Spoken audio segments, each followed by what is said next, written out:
ሞቷል መኪና ውስጥ ሞቷል መኪና ተገልብጧል እና የሚያነሳ አካል ፈልገሽ አስነሽ ጂቢ ይበለዋል ምናምን አለ በር ሲያንኳኳ ተንደርድረው ሄደው በር ይከፍቱና ትልቋ ስትቀድመው እቅፍ አርጎ ትልቋን ያስገባል ከዛ እነዛ ሁለቱ ደግሞ ትናንሾቹ ሲንጫጩ እሷን ያስቀምጥና ደግሞ ሄዶ በር ያንኳኳል ከዛ ደግሞ ትልቁን እንደገና ሁለተኛውን ደግሞ ተሸክሞ ይመጣል ከዛ ደግሞ እንደገና ይሄድና ደግሞ ያንኳኳና ትንሿን ደግሞ ተሸክሞ ይመጣል በሰላም ገባች አለ ጽዋይ በሰላም ገብታለች ምናምን አልኩት በደም ጭምር ተብላለች ይዘው ሲመጡ ማለት ነው እንደዚህ በእኔ ህይወት እንደዚህ ይመጣል ብዬ አንድ ቀን ማስብ ያላቅም ነበር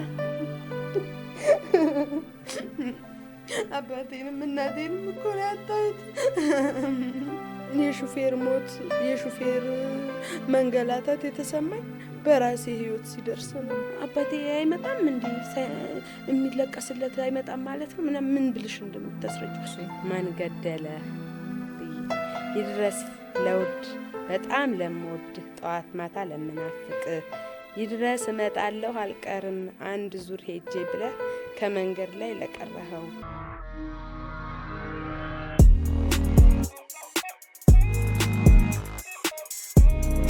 ታዲያስ እንዴት ናችሁ? ቲዮስ መልቲሚዲያ ጀምሯል። እኔ አርዶ ዘውዱ ነኝ። በዛሬው ቆይታችን እዚህ ስቱዲዮ አንድ እንግዳ ጋብዤላችኋለሁ። እንግዳችን ቆንጂት ትባላለች። ከኔ ህይወት ታሪክ ብዙ ሰው ይማራሉ ብላ አንድ ታሪክ ይዛልን መጥታለች። አብራችሁን ቆዩ።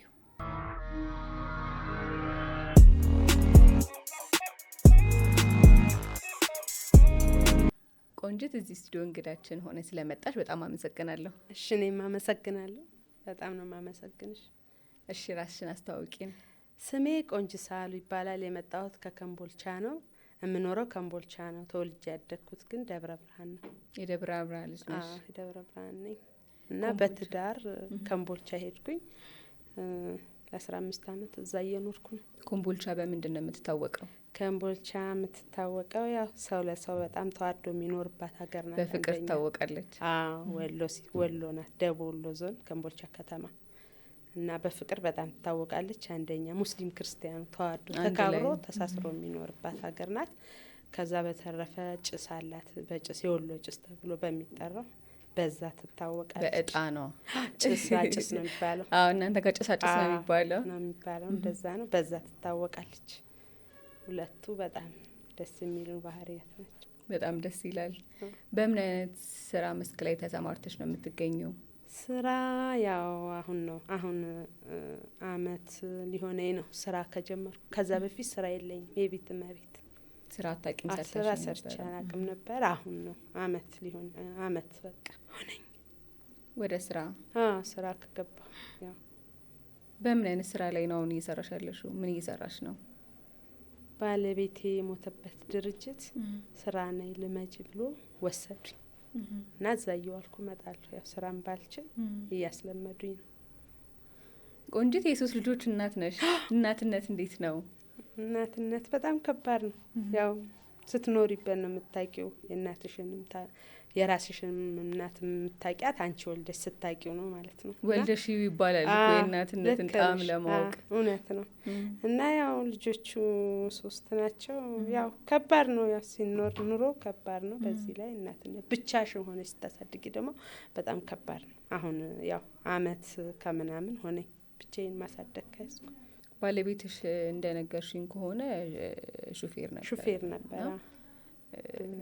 በዚህ አያይዤ እግዚአብሔር ያጽናሽ ማለት እፈልጋለሁ። ባለቤትሽን በሞት አጥተሽዋልና እስቲ ስለ አደጋው ንገሪኝ እስቲ። አደጋው እንዴት መሰለሽ? ያው ቤት ከመቶ ከርሞ ነው የሄደውና ሲሄድ ተው ይቅርብ በቃ የወቅቱ ጉዳይ የወቅቱ ችግር አለ አይደል? አትሂድ ይቅርብ በቃ እዚሁ የሆነ ነገር ስራ፣ በግል መኪና ፈልግ እንደዛ እያልኩት እንዴት እንደዚህ ትያለሽ? ባንዴ ስራ ይተዋል ወይ? ስራ እኮ ቀስ በቀስ ነው፣ በሰው ነው፣ በደላላ ነው፣ በስልክ ነው። ዞሮ እየሰራው መፈለግ እችላለሁ እና በአንድ ጊዜ ስራ ትቼ እንትናለ የመናኸሪያ ስራ አልኩት። መናኸሪያ ግባ ሲኖ ምናምን ያስለው እንዴት በአንድ ጊዜ ስራ ይለቀቃል? የት ሀገር ነበር የሚሰራው የነበረው? ስራው ከመነሻው ከምቦልቻ ነው። ከምቦልቻ ነው ቅጥሩ ጥቁር አባይ። ከኮምቦልቻ የት ነው የሚሄደው? ጅቡቲ። ኦኬ። ከጅቡቲ ይገባል። ለባህር ዳርም ለአዲስ አበባም ለደብረም ለተለያዩ ሀገሮች ጭነው ይወጣሉ ማለት ነው ከጅቡቲ። እና በድርጅቱ ያው ወደ 12 አመት ሆኖታል። 13 12 አመት ሆኖታል እዛ ሲሰራ። በአጋጣሚ እዛን ቀን ሲሄድ ግን ከቤት ነበር የሄደው፣ ከርሞ ቤት ማለት ነው። ረጅም ጊዜ ቤት ቆይቶ ነበረ። አይ 1 ወር ምናምን ቆይቶ ነው የሄደው። ሄደ። ያው መሞትም ካለብኝ እኔ ነኝ፣ እንዴት ስራ ትይኛለሽ? ቁጭ ላለሁ የወንድ ልጅ ስራ ደግሞ ቁጭ ተብሎ አይፈለግም ምናምን እያለ ያው በቃ ወይ ለአንድ ጊዜ ልሂድና ልሞክረውና ልንጣመው ብሞትም የምሞተው በዚህ በአዲስ አበባ በኩል ባለው በወለንጭቲ ነው፣ ጠነቀቃለሁ፣ ከሹፌር ጋር ሄዳለሁ አንድ ላይ ምናምን እያለ ያንን ነበር የፈራው። በዛ ጋር ሞታለሁ ብሎ ነበር የፈራው። እሱ ግን ባላሰበበት በባህር ዳር ሲሄድ ጋሸና ላይ አራክፎ ሲመለስ ጋሸና ላይ ነው የሞተው። ከባድ ነው ያው ዛጋ ያለው ነገር። 12 ሰዓት ላይ ደውሎልኛል። 12 ሰዓት ከመፈጠሩ በፊት 12 ሰዓት ላይ ደውሎልኝ 2 ሰዓት ምናምን ለካ ሞቷል። ደውለው እንደዚህ ሆኗል ባለቤት ይሻል ሞቷል፣ መኪና ውስጥ ሞቷል፣ መኪና ተገልብጧል እና የሚያነሳ ካልፈልገሽ አስነሽ ጂቢ ይበለዋል ምናምን አሉ። ደውለው ማናችሁ ስላቸው እኛም በባጃጅ እያለፍን ነው ምን ደውልልሽ ምናምን አሉኝ። ወደ እውነት አልመሰለኝም። አረ ተው እንዴ አሁን ደውሎልኝ 12 ሰዓት ምናምን ስል አረ እህቴ እኛ አታቂንም እኛ በባጃጅ እየሄድን ነው ምን ደውልልሽ ምናምን አሉኝ። እዛ ወደው ነገሩ እርግጠኛ መሆኑን ሳቀው ወደ መስሪያ ቤት ደወልኩ፣ ማታ ማለት ነው። በዛው ሰዓት ስደውል ቆይ ተረጋጊ እኛ እናጣራለን ምናምን አሉ። እነሱም እግዚአብሔር ይስጣቸው አንስተው በማግስቱ ሬሳውን ይዘው መጥተው 9 ሰዓት 10 ሰዓት ደርሰው ሬሳው ተቀበረ። ወር ከስራ ካቋረጠ በኋላ ነው ወደዛ ሲሄድ። ወር ስራ አቋርጦ ነው በዚህ ጭቅጭቅ መሀል በቃ አሳምኖኝ ሄደ 10 ቀን ነው እንግዲህ። እንዳይሰራ ትፈልጊ ነበር ከዚህ በፊትም? ያው ይሄ የወቅቱ ጉዳይ ነው። የወቅቱ ጉዳይ በቃ አስፈራው እንጂ ሚያዝያ ላይ እኮ ወርዶ ነበር 2 ወር ፈራና 2 ወር ከርሞ ሄደ ሐምሌ 21 ማለት ነው እንግዲህ 2 ወር ከርሞ ሄደ። ቁጭ ብሎ ሹፌር እንዴት ይሆናል አለ። አይሆንም ሲንቀሳቀስ ነው ሹፌር አለ። በቃ ሄደ፣ ገባ፣ ወጥቶ በዚህ በ10 ቀን ውስጥ እንግዲህ አራክፎ ሲመለስ ነው። ማዳበሪያ ነበር የጫነው የመንግስት ማዳበሪያ። አራክፎ ሲመለስ ነው በቃ መንገድ ላይ እንደዛ ያደረጉት። ነገ ጠዋት ማርያም እንትን ነበረች፣ ማርያም ጽዋ አስገባ ነበር የዛን ቀን በ21 ማለት ነው። ከዛ ማርያም ጽዋዋን ማስገቢያ ብር እንዳይቸግርሽ ምናምን አለና የተወሰነ ብር ኪሴ ያለውን ብር ላከልኝ። ከዛ ጋሸናንም ማድረው ጋሸና ላይ ጠዋት እልክልሻለሁ፣ ለአሁን ከበቃሽ ጠዋት እልክልሻለሁ እያለኝ እሺ በቃ አደጋው ከመፈጠሩ በፊት የምታወሩት ወሬ ማለት ነው። በሰላም ገባች አለኝ ጽዋዬን ማለት ነው። በሰላም ገባች? አዎ ገብታለች ምናምን አልኩት። ጽዋ አስገብተው ሄዱ እነሱ ማህበርተኞቼ። እኔም በቃ ያ ጽዋ ከገባ በኋላ ድክም ነገር አለኝና እስኪ ልተኛ አልኩና ጋደም ከማለቴ ነው። ልጆቹ ደግሞ ሁልጊዜ 3 ሰዓት ላይ ስልክ ለምደዋል። ቁጭ ብለው ያንን ስልክ ይሞክራሉ። ብንን ነገር ስል ስልኩን ይሞክራሉ። አረ ተኙ እሱ ይደውላል፣ ተኙ አይሰራም ስልክ እንቢ ብሎ የሚደውልላቸው ሁልጊዜ 3 ሰዓት እና ተኙ በቃ ይደውላል፣ እሱ ይደውላል፣ ስልክ እንቢ ብሏል። ስሞክረው እንቢ አለኝ። ከዛ እንደዛ እያልኳቸው እያወራቸው እንቅልፍ አሸልቦኛል። ከዛ ብንን ስል ተኝተዋል። እኔም ተኝቻለሁ። ወዲያው ስልክ ተደወለ። ከዛ ብድግ ብዬ ስልኩን እንደዚህ ብዬ ሳየው የራሱ ስልክ ሆኖ የማይጠቀምበት ሲም ካርድ ነው። ያንን ከየት አመጣሁት መሰለሽ? የማይሰራ ስልክ ይዞ ሄዶ ነበረ። ይሄንን ስልክ ገዛልኝና ሰሞኑን ሲጠቀምበት ከረመና ሲሙን እኔ ስልክ ላይ ያረገና እዚህ የሰጠኝ ስልክ ላይ ያረገና ከዛ እሱ አሮጌውን ስልክ አሰራዋለሁ ብሎ የማይጠቀምበትን ቀፎ ይዞ ሄደ። የምትጠቀምባት ስልክ ደግሞ ትንሽዬ ስልክ ናት። እሷን ደግሞ የሚጠቀምባት ስልክ ናት። ያችን ስልክ አላገኟት። የሚጠቀምባትን ያገኟት የማይጠቀምበት ስልክ ላይ አሰራዋለሁ ብሎ ይዞ ሄደው ስልክ ላይ እዛ ላይ የማይጠቀምበት ሲም ካርድ ነበረ። እሷን አግኝተው ነው የደወሉልኝ። እንዲህ ስልኩን ከየት አገኛችሁት ስላቸው ስልኩን ያገኘነው ከተሰበረው ቀፎ ነው አሉ። የተሰበረው ቤት ነው ሊያሰራን የወሰደው። እነሱ ባደጋው ከተሰበረ ያችን ቀፎ አላገኟትም። ያችኛዋን ቀፎ በኋላ ነው መኪናው ሲመጣ ይዘዋት የመጡት። 12 ቤት ነበር ይዘውት ስትመጡ በደም ጭምልቅ ብላለች ይዘዋት ሲመጡ ማለት ነው። እና ይሄን ይመስላል አሟሟቱ። ከባድ ነው ያለው ነገር፣ በጣም ከባድ ነው። ልጅ ለሚያሳድግ ሰው ከባድ ነው። በቃ ልጆቹን ጠዋትም ቀንም ማታም ካላገኘ ይሞታል። በቃ ይሞታል። ምን ጎደለ ነው አባቴ ኬክ ግዛ ካሉት እዛው ላይ ነው ግዢላቸው አሁን ነው የምልከው። በቃ የሆነ ነገር ጎሎባቸው እንዲህ አይፈልግም። በቃ መጥቶ ደግሞ ያችን 10 ቀኗን 15 ቀኗን የከረመባትን ቀን ማለት ነው ወደ 22 ቀን 15 ቀን ከርሟል። ያችን ቀን በር ሲያንኳኳ ተንደርድረው ሄደው በር ይከፍቱና ትልቋ ስትቀድመው እቅፍ አድርጎ ትልቋን ያስገባል። ከዛ እነዛ ሁለቱ ደግሞ ትናንሾቹ ሲንጫጩ እሷን ያስቀምጥና ደግሞ ሄዶ በር ያንኳኳል። ከዛ ደግሞ ትልቁን እንደገና ሁለተኛውን ደግሞ ተሸክሞ ይመጣል። ከዛ ደግሞ እንደገና ይሄድና ደግሞ ያንኳኳና ትንሿን ደግሞ ተሸክሞ ይመጣል። በቃ ለልጆች ያለው ክብር ፍቅር ልነግርሽ አልችልም። በቃ በቤቱ ያለው ክብር በጣም ከባድ ነበር። ይሄን ይመስላል የነሱ። ይሄን ነው ህይወቴን ነው በቃ ቅጭት አደረጉት። ደግሞ ሹፌር እንዲሆነ ሲባል ምንም አይሰማኝም ነበረ። የሆነ እግዚአብሔር በቃ የፈቀደው ነው የሚሆነው፣ ቀኑ ከሆነ አይቀርም ብዬ ዝም ብዬ የምቀልድ ሰው ነበርኩኝ። እንደዚህ በእኔ ህይወት እንደዚህ ይመጣል ብዬ አንድ ቀንም አስቤ አላውቅም ነበር።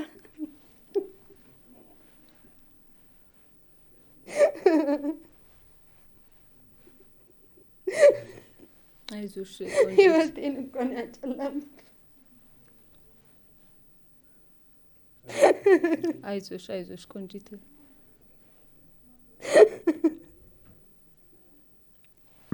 ለቤት እኮ አባትም እናትም ነበረ።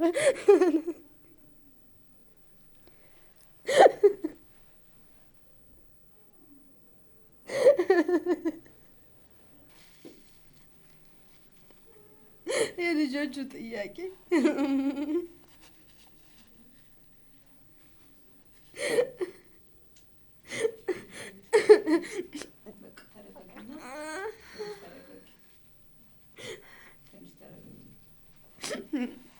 አባቴንም እናቴንም እኮ ነው ያጣሁት።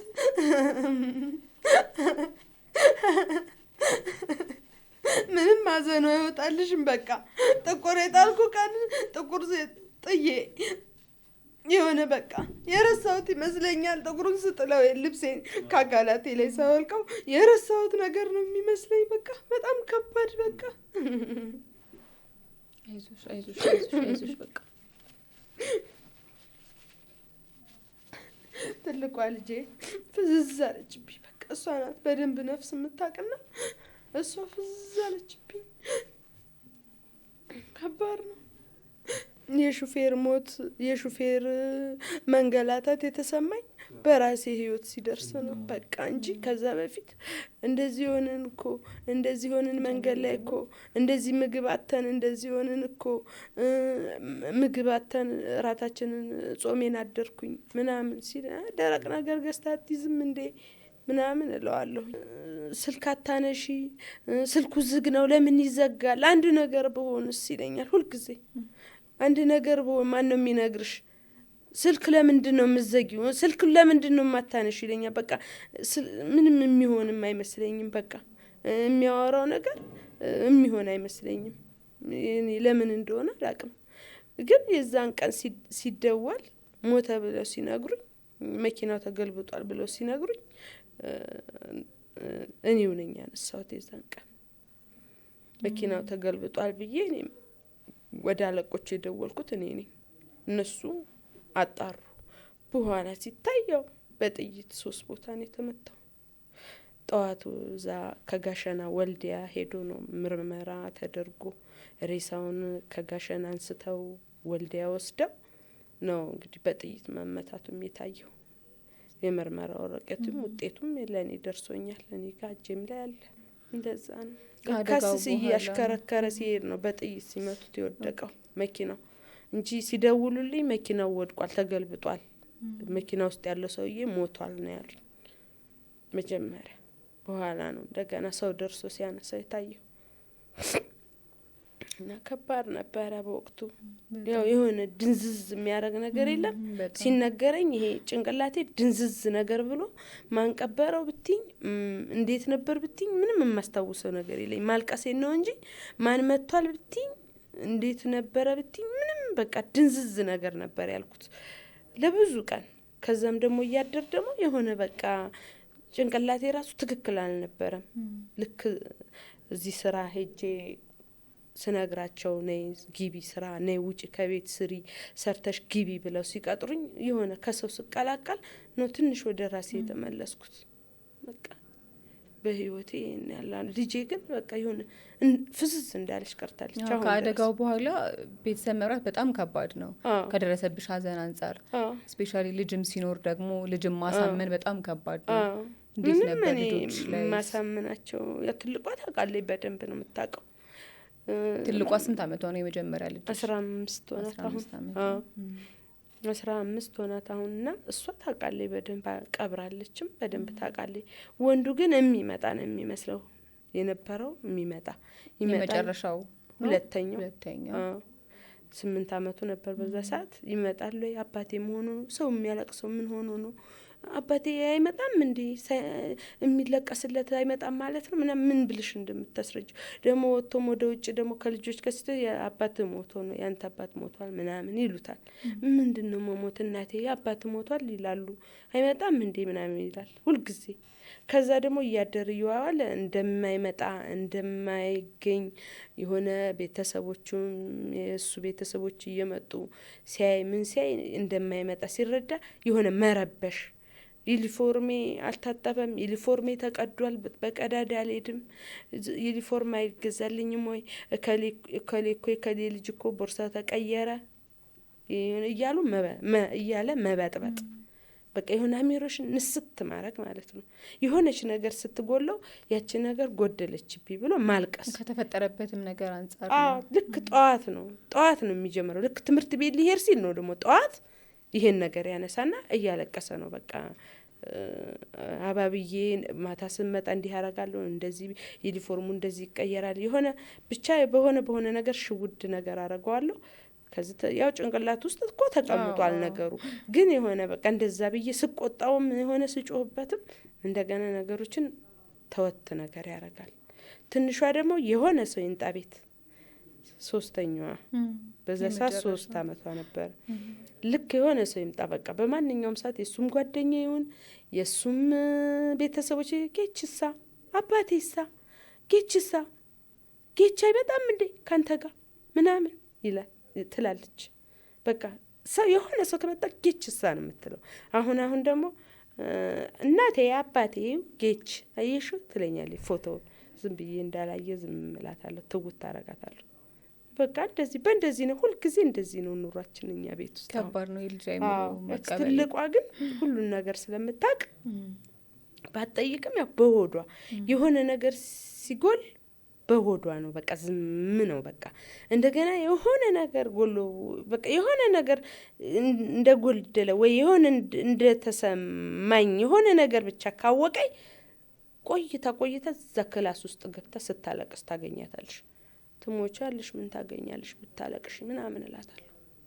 ዝም ብላ መተከዝ ነው። ወደ ቤተሰብ እደውላለሁ። ወደ እሱ ቤተሰብ ዝም ብላ ታለቅሳለች፣ ዝም ብላ እንደዚህ ትፈዛለች፣ ታለቅሳለች፣ ዝም ብላ ምከሯት ምናምን እላቸዋለሁ። እነሱንም አይ ዱብዳ ወርዶባት ምን ታርክ ምናምን ይሉኛል። እነሱ ደግሞ በቃ እሷ ናት ትንሽ የምታስቸግረኝ። ትንንሾቹ በትንሽ ነገር ይታለላሉ።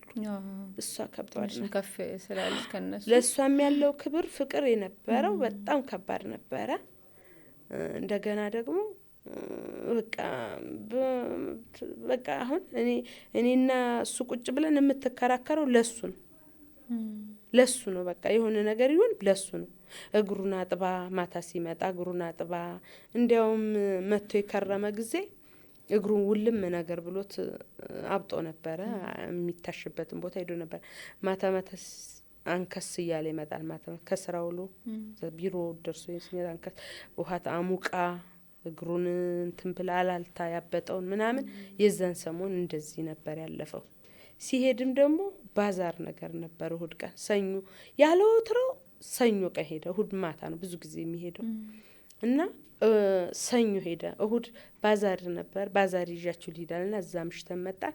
ሰኞ በማግስቱ አርፍዶ ቤት በልሽ እንዳሸኙኝ መሸኘት ጥሩ አይደለም፣ በቃ እዚሁ ከቤት ይበቃል በቃችሁ እያለ ነው ወጥት ብሎ ሄደ። በቃ እንዲህ ሊቀር ማለት ነው።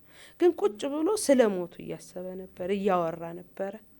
እንዴት መሰለሽ በቃ እንደዚህ ስንጨቃጨቅ ከረምና ሊሄድ ሰኞ ቅዳሜ ቀን ቁጭ ብሎ ቤት እኔ ብሞትም እኔ ልሞት ቆንጅት በዚህ ነገር አትጨቃጨቂ፣ በቃ ስራ ባንዴ አይለቀቅም፣ እምሞተውም በዚህኛው በአዲስ አበባ መስመር ባለው በወለንጭቲው ነው፣ በዛ ነው ሹፌሮች እየታገቱ የሚወሰዱት የሆነ ጉድጓድ ውስጥ እየወሰዱ የሚቀብሯቸው በዛ በኩል ነው።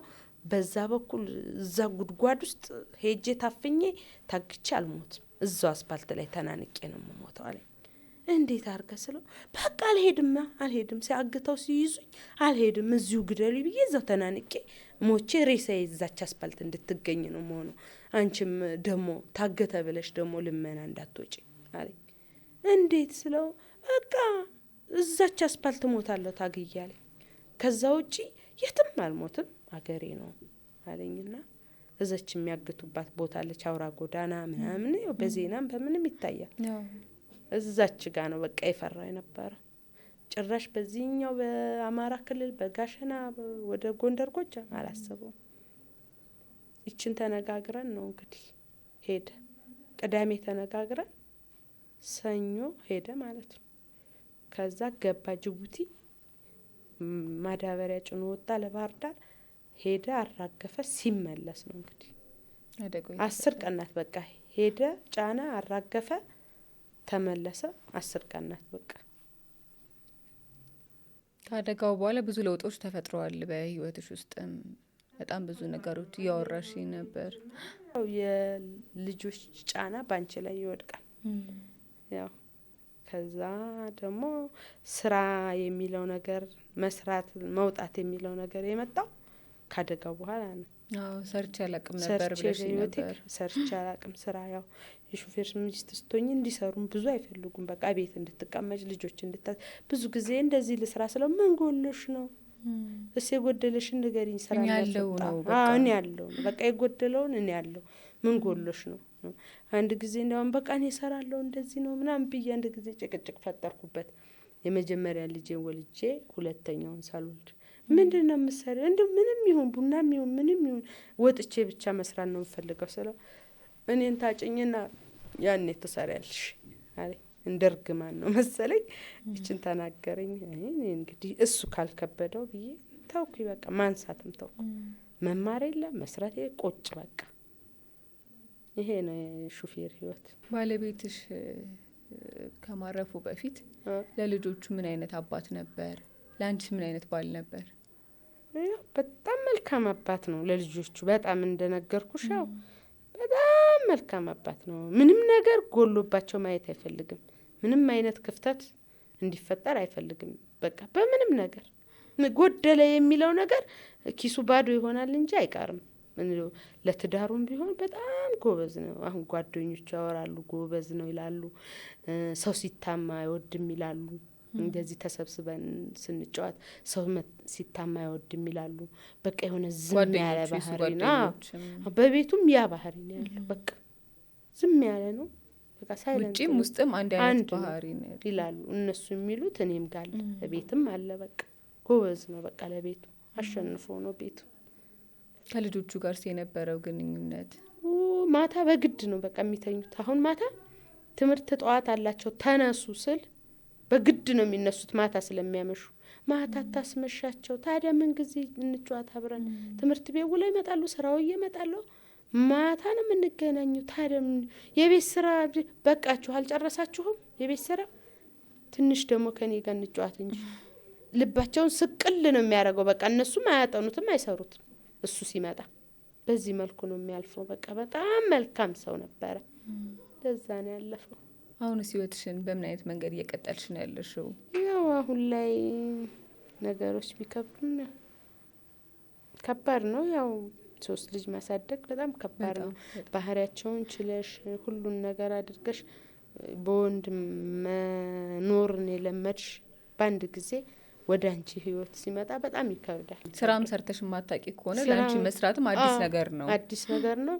እንደገና እነሱን ምን አነሰ ምን ጎደለ ብልሽ ምንም ነገር ገዝቼ ማላቅ ሰው ነኝ። ከሱቅ ክብሪትና ዳቦ የእለት ዳቦ ነበር የምገዛው።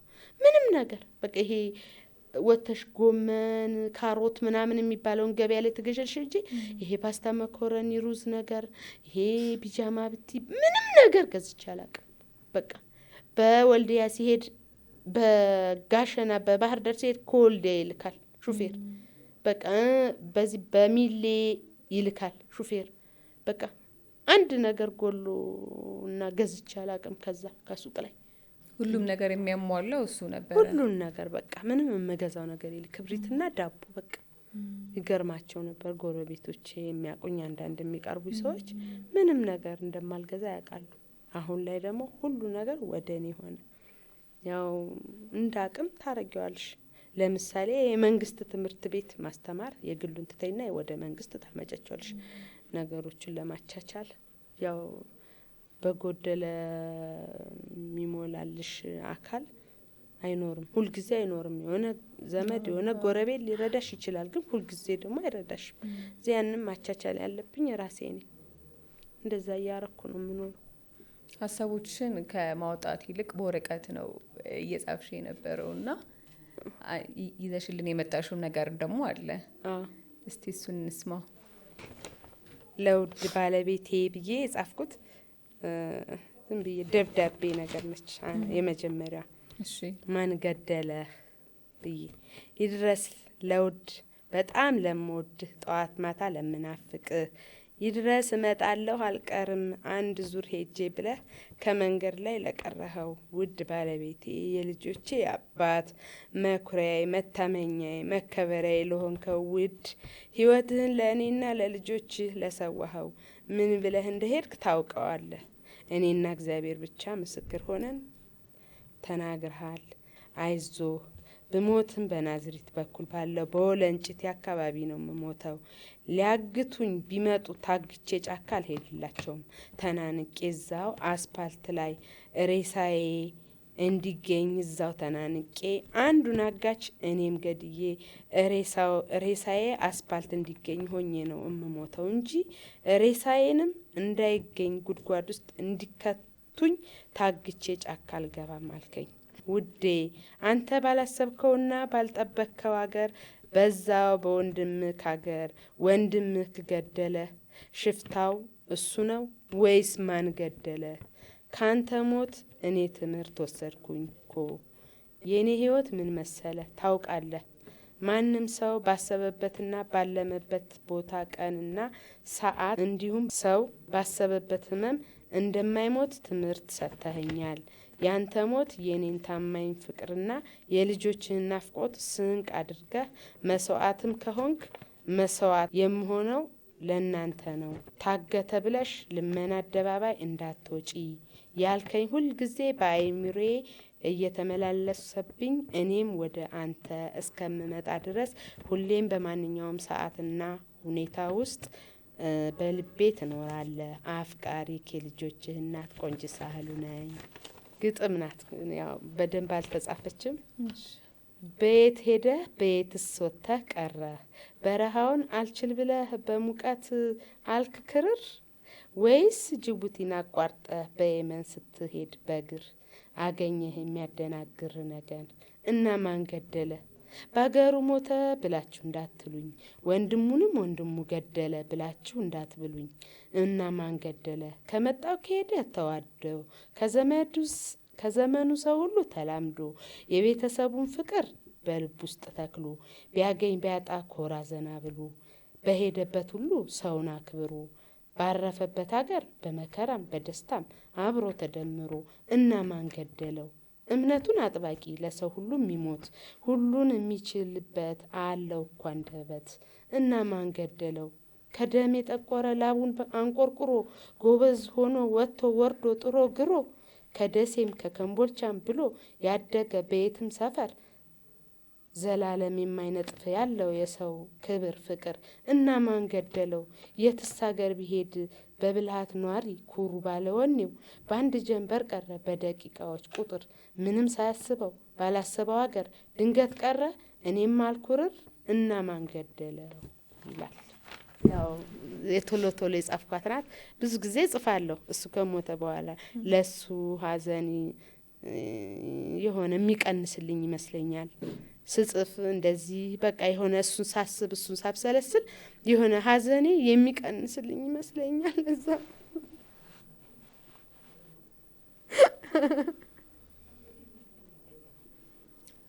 አይዞሽ ቆንጂት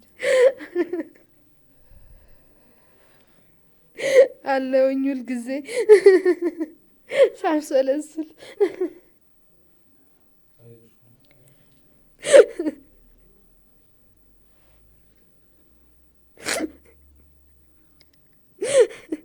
አይዞሽ ቆንጂት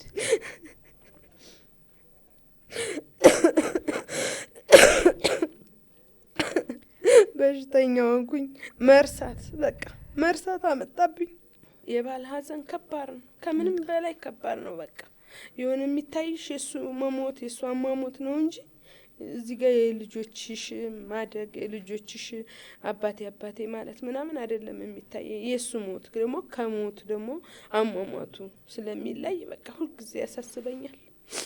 ከባድ ነው። አንቺም መሆን በጣም ከባድ ነው እና እግዚአብሔር ብርታቱን ይስጥሽ። ያው ሌላ ምንም አይባልም አይደል? ከባድ ነው።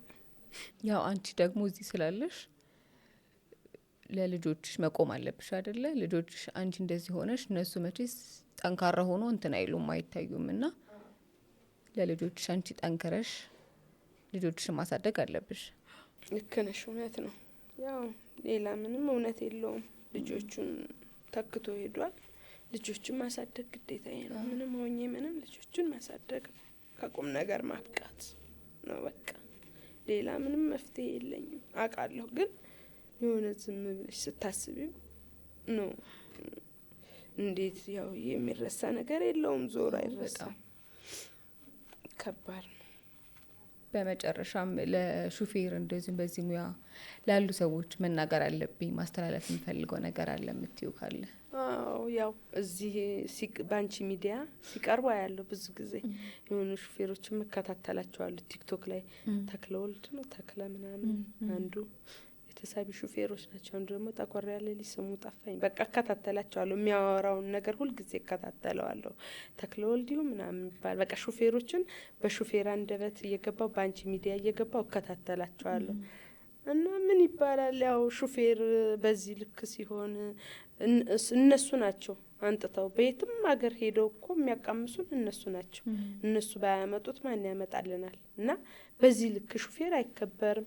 በቃ ቢከበሩ ዋጋቸው ቢታይላቸው ደስ ይለኛል። የሹፌር በቃ እና ሹፌር ከምንም በላይ ነው። ህይወቱ ከምንም በላይ ነው። ከማንም በላይ ነው። ሲኖር ለትዳሩ ጎበዝ ሆኖ ነው የሚኖረው። በስራውም ጎበዝ ነው። በረሃውን ተቋቁሞ የሚሰራው ሹፌር ነው። እና ይሄ ነገራቸው ያሳዝነኛል። እና በዚህ ልክ ባይሆኑ ቢከበሩ ደስ ይለኛል። ደግሞ በትዳራቸውም ጎበዝ ናቸው። ለትዳራቸውም ለልጆቻቸውም ጎበዝ ናቸው። እንደሚባለው ቀላል አይደለም የሹፌር ህይወት። እና የእነሱ ነገር በጣም ያሳዝነኛል። በእውነት ሁልጊዜ ነው የማስባቸው ሹፌሮችን። ያዝ ሹፌር ጎረቤት አለኝ፣ ቤተሰብ አለኝ፣ ወንድም እህት አንድ አለችኝ ሹፌር፣ ያጎቴች ልጆች ያክስቶች በሙሉ ሹፌር ናቸው። የባለቤቴ ዘመዶች ሹፌር አሉ። በቃ ያሳዝኑኛል። በቃ የሹፍርና ህይወት በዚህ ልክ ቀላል ሆኖ ስታዩ ያሳዝናል። በቃ መከበር ያለበት ነገር ላይ አልተከበሩም። እና በቃ እነሱ በጣም ያሳዝኑኛል። በቃ የኔ ባል ሲሞት ነው የእነሱ ህይወት የሚታየኝ፣ አሁን ላይ ነው የሚታይ። በቃ እና ቢከበሩ መንገዱ ሰላም ቢሆን። በፊት እኮ እዚህ ስራ ገብቶ ሲሰራ ለሊት 9 ሰዓት 10 ሰዓት 8 ሰዓት ይነዳ ነበር። አሁን የለም ያ ነገር በቃ አሁን የለምና ቢሰሩ ደስ ይለኛል። ጠንከረው መንገዱ ሰላም ቢሆን ደስ ይለኛል። ማስተላለፍ የምፈልገው አትግደሏቸው ነው። በመግደል ምንም አይገኝም። እውነቴን ነው። ከኔ ህይወት ምንም አይገኝም።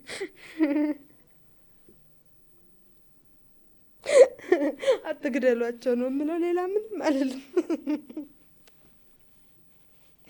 ምን አረጉ? በረሃውን አቋርጠው ተንከራተው በመጡ ምን አረጉ? ከባድ ነው። እቤት የሚጠብቃቸው ልጅ አለ፣ ባል፣ ቤተሰብ፣ ልጅ ይጠብቀዋል። እና አትግደሏቸው ነው የምለው፣ ሌላ ምንም አልልም። በእውነት እውነቴን ነው የምልሽ። ያሳዝናሉ ህይወታቸው። የኔ ባል ሹፍርና የጀመረው ገና እኔ የማውቀው በሹፍርና ህይወት አልነበረም። ቀስ በቀስ ነው ሹፌር የሆነው። ግን በጥቁር ምንድነው በሚባል ድርጅት ውስጥ የመንገድ ስራ ውስጥ እየሰራ ልጅ ሆኖ ሹፍርና መንጃ ፍቃድ ሳይኖረው ሹፌር ነበረ። በጣም ጠንቃቃ ሹፌር ነው። አሁን ላይ ደግሞ እግዚአብሔር ካልፈረደብኝ በስተቀር በእኔ ሹፍርና ምንም አይነት አደጋ አይደርስብኝም። ኮንፊደንሱ በቃ አንድ ጊዜ መንጃ ፍቃድ ሳይዝ እየነዳ በዋግምራ ሰቆጣ የሚባል ሀገር የሆነ ማን ስሙ ጠፋኝ፣ ትልቅ ገደል አለ።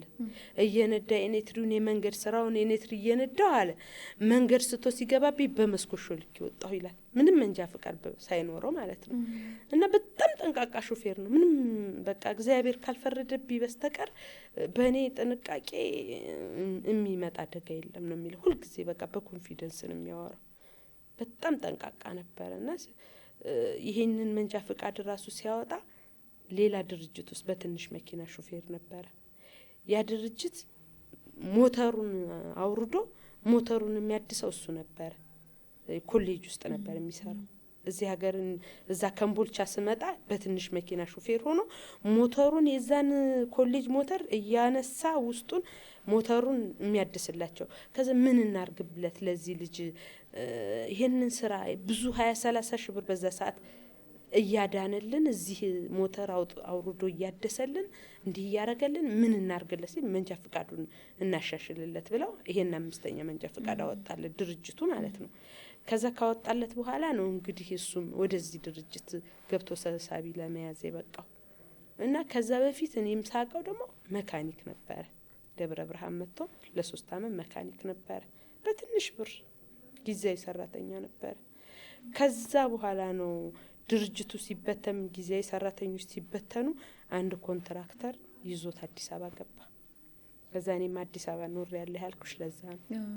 በቃ አዲስ አበባ ይዞት ገባ። በዛ ሲሰራ የግለሰብ ሁሉ ጊዜ እስከመቼ ብሎ አገሬ ገብቼ መንግስት ስራ ሊያዝ ብሎ አገሩ ገባ። እሱ አገሩ ሲገባ አብረን ገባ ማለት ነው። ከዛ እዛ ያልኩሽ ኮሌጅ ላይ የትናንሽ መኪኖች ሹፌር ሆኖ ተቀጠረ። ከዛም ስካኒያ 4ኛ ወጣና ስካኒያ ያዘ። ስካኒያውን ይዞ ስካኒያው ባይሰራ ትንሽ መኪና ይዞ በቃ እዛም እያለ እየታዘዘ የሰራ ልጅ ነው። ከዛ መንጃ ፍቃዱን አሻሽለውለት ነው እንደገና ወደ ጥቁር አባይ እየገባ ማለት ነው። እና በዛ ህይወት ያለፈ ልጅ ነው። ሹፌር ሆኖ አይደለም ማቀ የነበረው። ሹፌር ከመሆኑ በፊት ነው ማቀው። በቃ እኔም 10 እንደጨረስኩ በመጨረሻ ማመስገን የምትፈልጊው ካለ ማመስገን የምትፈልጊያቸው ሰዎች ካለ? አለ በጣም ብዙ ሰው ማመሰግናቸው ሰዎች አሉ። መጀመሪያ ፈጣሪ ነው ማመሰግነው፣ እግዚአብሔርን ነው ማመሰግነው። በቃ እዚህ አድርሶኛል፣ በጤና ቆሞኛል።